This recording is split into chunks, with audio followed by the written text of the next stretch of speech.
మళ్ళీ కాంగ్రెస్ రావాలి, రాహుల్ గాంధీ ప్రధానమంత్రి కావాలి.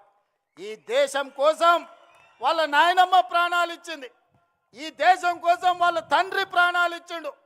ఈ దేశం కోసం రాజీవ్ గాంధీ తర్వాత 35 ఏళ్ళు అధికారానికి దూరంగా సోనియా గాంధీ, రాహుల్ గాంధీ, ప్రియాంక గాంధీ గారు ఉన్నారు. కానీ ఈనాడు దేశంలో చారిత్రాత్మకమైన అవసరం ఉంది. ఈ చారిత్రాత్మకమైన అవసరమే రాహుల్ గాంధీ గారిని ప్రధానమంత్రిని చేయడం. మరి రాహుల్ గాంధీ గారు ప్రధానమంత్రిని చేయాలంటే నేను ఒక సమిధనై రాహుల్ గాంధీని ప్రధానమంత్రిని చేయాల్సిన అవసరం లేదా? మీరు ఒక్కసారి ఆలోచన చేయండి.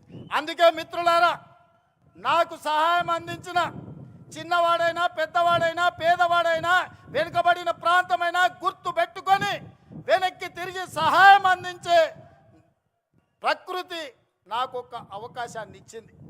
మరి ఇవాళ ఇంత పెద్ద అవకాశం ఇచ్చిన రాహుల్ గాంధీ గారికి, సోనియా గాంధీ గారికి, దేశ ప్రజలకు రాహుల్ గాంధీ గారిని ప్రధానమంత్రిని చేసే సందర్భంలో తెలంగాణ ప్రజల అండగా ఉండాల్సిన అవసరం లేదా? ఆలోచన చేయండి.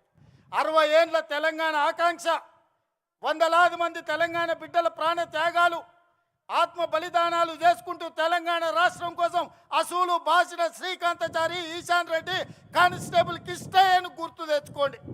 ఈ సమస్యకు శాశ్వత పరిష్కారం చూపించిన సోనియా గాంధీ గారి కుటుంబానికి మనం కృతజ్ఞత తెలపాల్సిన అవసరం ఉన్నది. ఆ కృతజ్ఞతనే రాహుల్ గాంధీ గారిని ప్రధానమంత్రిని చేయాలి. అందుకే మిత్రులారా, 2029 ఎన్నికల్లో నాతో నడవండి, మనందరం కలిసి నడుద్దాం. ఈ దేశానికి రాహుల్ గాంధీ గారిని ప్రధానమంత్రిని చేద్దాం. మీరందరూ అండగా నిలబడాలి. మీరందరూ అండగా నిలబడతామని మాట ఇస్తున్నారా?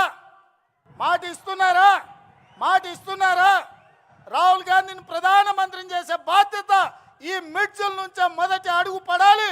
1000 అడుగులు 1000 కిలోమీటర్లు నడవాలన్నా ఒక్క అడుగుతోనే మొదలవుతుంది. రాహుల్ గాంధీ గారిని ప్రధానమంత్రిని చేసే మొదటి అడుగు మిడ్జిల్ మండలం నుంచే పడాలి. మీరందరూ సిద్ధమేనా?